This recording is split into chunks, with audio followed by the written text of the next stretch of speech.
Did you have a good time at the All-Star break?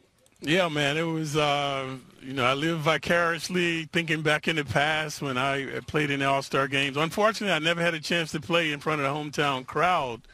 But seeing a lot of my former teammates, my opponents, so it was a revelation this weekend. How awesome was it in person to watch Zach LaVine do what he did? I mean, on TV, it was just amazing. I can't imagine what it was like live. Yeah, the guy was so smooth. You know, I watched him play several times. I never knew he had that type of ability. But he came out energized from the beginning, man. I mean, it was easy to grade him. It was like perfect tens. Clyde, I got to ask you, and we'll get into the Knicks in just a moment. Michael just said moments ago on this show that he thinks that he could be a 70% foul shooter in the NBA. I didn't say in the NBA. That's what you said. If you put me in my garage, I have a hoop, I would hit 7 out of 10 shots. He believes he'd be a better foul shooter than DeAndre Jordan, right? Is that fair to say? I guess so, yeah. Okay. Do you concur with that? Is that true? Yeah, I could help him. I could help him do 7 out of 10 for sure. So then when you see a guy like DeAndre Jordan miss 18 foul shots last night. Does it annoy you? How is that even possible? He has no confidence, guys. What happened when Jordan practices free throws? He doesn't chase the ball. So he stands there. He might shoot 100 of them, but he never chases the ball. Whenever I practice, I always simulate game conditions. Normally when you go to the free throw line, you're winded. So I never shoot free throws unless I run. You know, I'll run down to the baseline, to the half line and back, and then I'll shoot. And if I miss, I'll run again. So I put a lot of pressure on myself to make those free throws.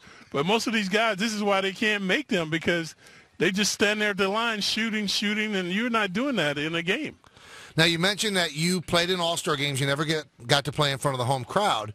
And a big point of discussion this week, Clyde, has been, Carmelo Anthony, we thought it was an 8-week recovery. Now we find out that it was 4 to 6 months. Was it worth it for him to wait and play in the All-Star game if it was going to be that long a recovery? No. You should have taken it right away. If you had to get an operation, do it right now. You have more recovery time.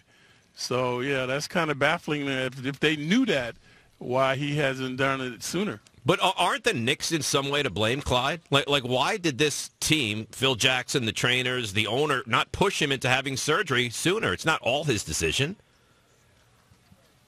Well, that's right. It should be a collective effort there. But if you can't leave it to the player, man. Melo wants to play. So you can't leave it entirely up to him. But all the time the team is talking, the doctors are talking, so they should have come up with a better solution if that's a scenario. All right, so no Melo, no Stoudemire. No Prigioni.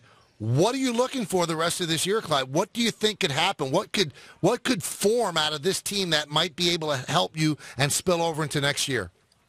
Well, the numbers don't lie. With Melo, they were averaging 93 points, and Stoudemire. So they've lost Stoudemire's 12, Melo's 23. So the quick fix, guys, is defense. If this team doesn't come out and play a very aggressive defense, it's going to be doom and gloom. I don't see them averaging more than 85 points sometimes without Melo. So they need the defense to catapult them to get around 93, 94 points. The league average is 100 points, which is what they give up every game.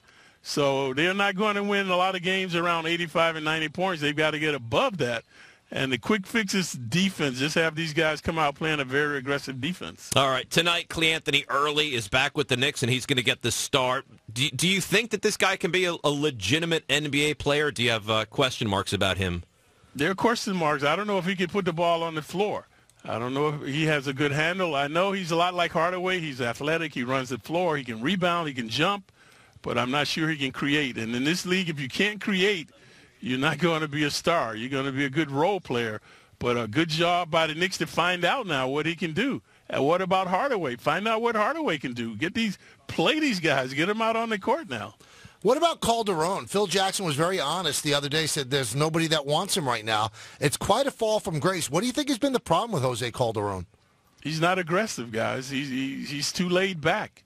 Teams, they've been encouraging him all season to be aggressive, take more shots, penetrate. But that's not his game. Ironically, he doesn't like to penetrate. Prigioni, the same problem, doesn't like to penetrate. So when you have two point guards that don't like to penetrate, you're not getting to the free throw line, and that's where the Knicks are. Fewest free throws made and attempted in the league is by the Knicks. The Heat get Goran Dragic. Did the Knicks make a mistake by not mortgaging the future and maybe Calderon and Tim Hardaway to try and bring in a legitimate point guard?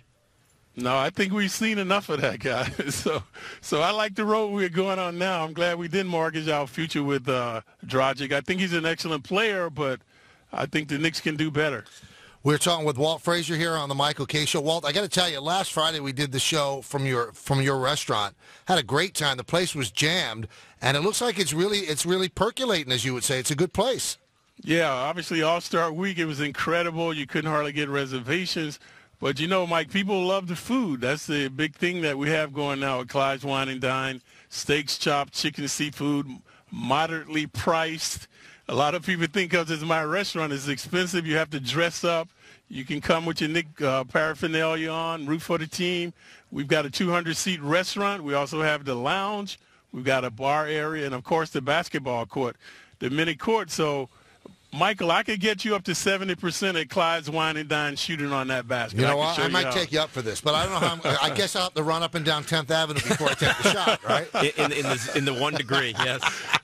You know, the main thing about anything, guys, is confidence. If you don't believe, you can't achieve, and then practice. So that's what free throws is: confidence, believing you can make a shot, and practice, man. You got to put in practice to improve your game, and Jordan is obviously not doing that. Shaq had trouble with that. Wilt Chamberlain. You can go down the line with a lot of big players that never really were able to get over the stress of making free throws.